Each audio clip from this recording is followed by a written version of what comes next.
আখলাকে হামিদার ভালো গুণগুলোর কথা।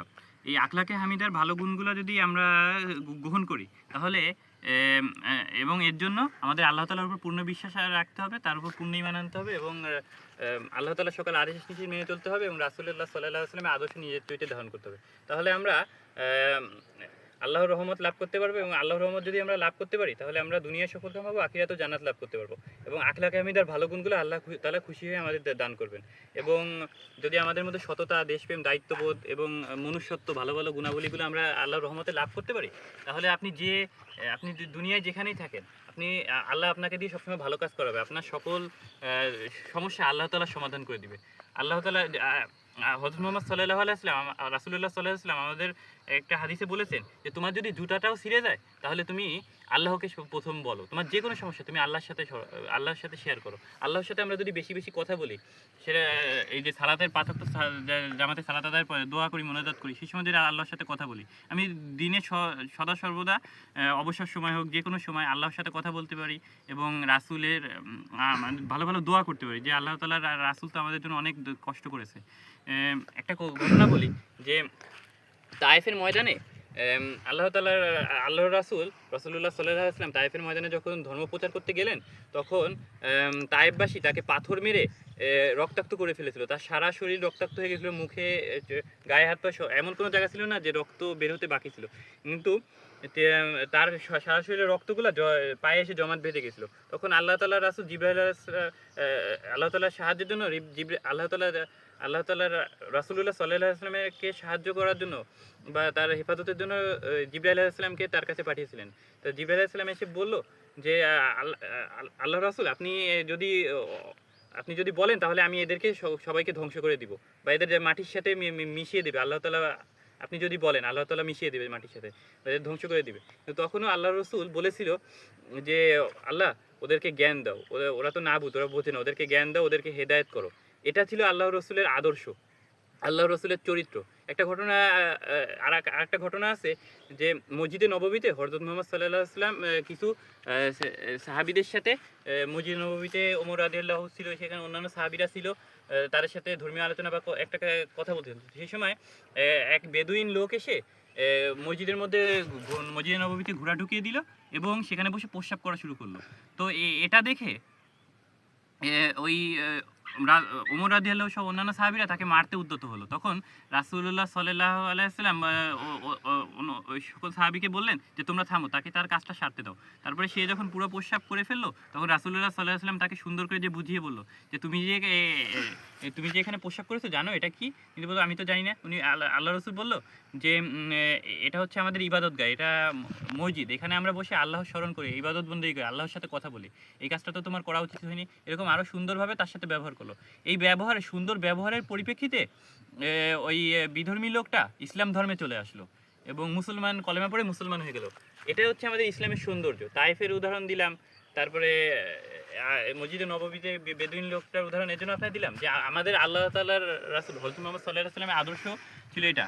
তার চরিত্র জুড়ে ছিল আখলাকে হামিদার সকল ভালো গুণ, যার মধ্যে সততা, দেশপ্রেম, দায়িত্ববোধ, তারপরে মনুষ্যত্ব, আমানতদারিতা। তাকে সবাই, তার বন্ধু শত্রু সবাই তাকে এক নামে আলামিন বলে ডাকতো। আলামিন মানে বিশ্বাসী, হয়তো বিশ্বাসী বলে ডাকতো এবং তাকে সত্যবাদী বলতো সবাই। তার মধ্যে সত্যবাদিতা ছিল এবং তাকে সবাই বিশ্বাস করতো, শত্রু মিত্র সবাই তাকে বিশ্বাস করতো এবং এর জন্যই তিনি মানব জাতির আমাদের সকলের জন্য আল্লাহ তাআলা তাকে রহমাতুল লিল আলামিন তাকে বলা হয়। তিনি সমস্ত মানব জাতির জন্য রহমত স্বরূপ। আর তার চরিত্র তুলেই ছিল আখলাকে হামিদার সকল ভালো গুণগুলো। তাহলে আমরা যখন আল্লাহ তাআলার উপর পূর্ণ ঈমান এনে তার আদেশ মেনে চলার চেষ্টা করবো এবং আল্লাহর কাছে প্রার্থনা করবো যে আল্লাহ তাআলা আপনি আমাকে আমাদের চরিত্রে হযরত মুহাম্মদ সাল্লাল্লাহু আলাইহি ওয়াসাল্লামের সকল আদর্শ দান করুন। তখন আল্লাহ তাআলা যদি রহমত করেন এবং তাহলে আল্লাহ তাআলা আমাদের চরিত্রে আখলাকে হামিদার সকল ভালো গুণগুলো দান করবেন, যেগুলা আমাদের রাসূলের আদর্শ, সেই চরিত্রগুলো আল্লাহ তাআলা আমাদের দান করবেন। এইভাবে আমাদের আল্লাহ তাআলার উপর পূর্ণ ঈমান আনতে হবে, রাসূলের আদর্শ নিয়ে চরিত্র ধারণ করতে হবে এবং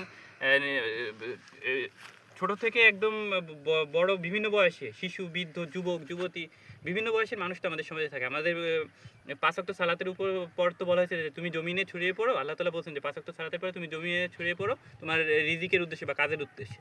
আমরা জীবনে বেঁচে থাকার প্রয়োজন বিভিন্ন ধরনের কাজ করি। আমরা সেই কাজগুলা করার সময় যদি সততার সাথে কাজগুলা করি, দায়িত্ববোধের সাথে কাজ করে গুলা করি, দেশপ্রেম থাকে আমাদের মধ্যে, মনুষ্যত্ব থাকে, সত্যবাদিতা থাকে। এই আল্লাহর রাসূলের আদর্শগুলা যদি আমরা দুনিয়ার জীবনে সবাই এরকম উঠতে বসতে যেকোনো কাজে, অফিস আদালত, পড়ালেখা, আমরা যেই কাজ করি, ব্যবসা বাণিজ্য করি, সকল পর্যায়ে যদি আল্লাহর রাসূলের আদর্শ আমরা মানে নিজেদের তৈরিতে ধারণ করি এবং ভালো ভালো কাজের সাথে থাকি, তাহলে আল্লাহর রহমত করলে আমরা দুনিয়ায় সকল মানুষ সফলকাম হতে পারবো এবং আখিরাতে জান্নাত লাভ করতে পারবো।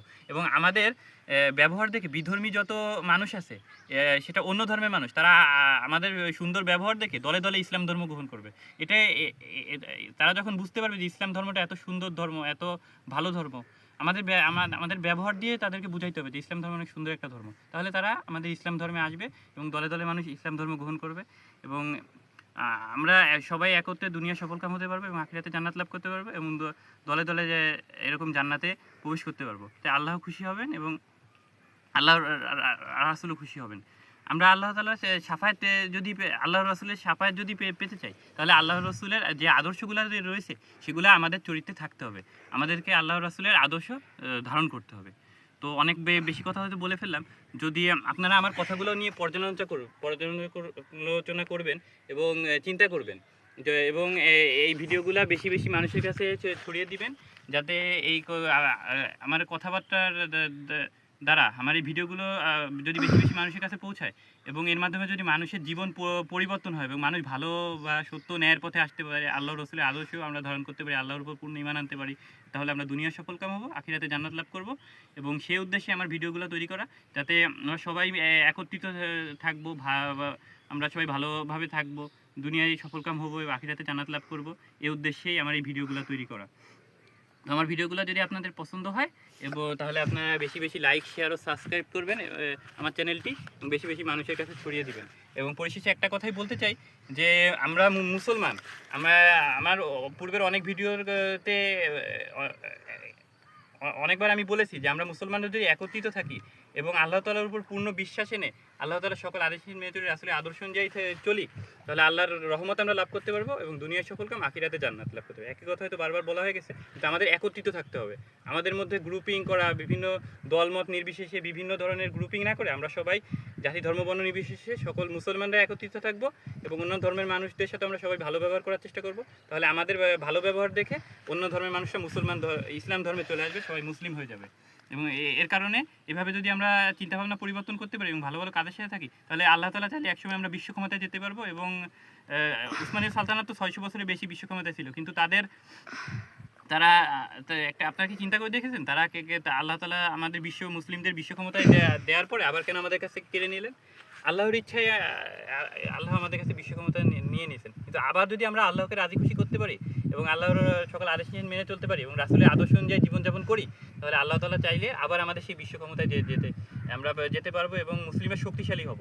তো অনেক বেশি কথা হয়তো বলে ফেললাম, কিন্তু আপনারা আমার ভিডিওটি অনেক মানুষের কাছে ছড়িয়ে দিবেন এবং আমার এই ভিডিওগুলোর মাধ্যমে যদি 1 জন, 10 জন হোক, 1000 জন হোক, লাখ জন হোক, আল্লাহ তাআলা চাইলে অনেক মানুষের উপকার হতে পারে।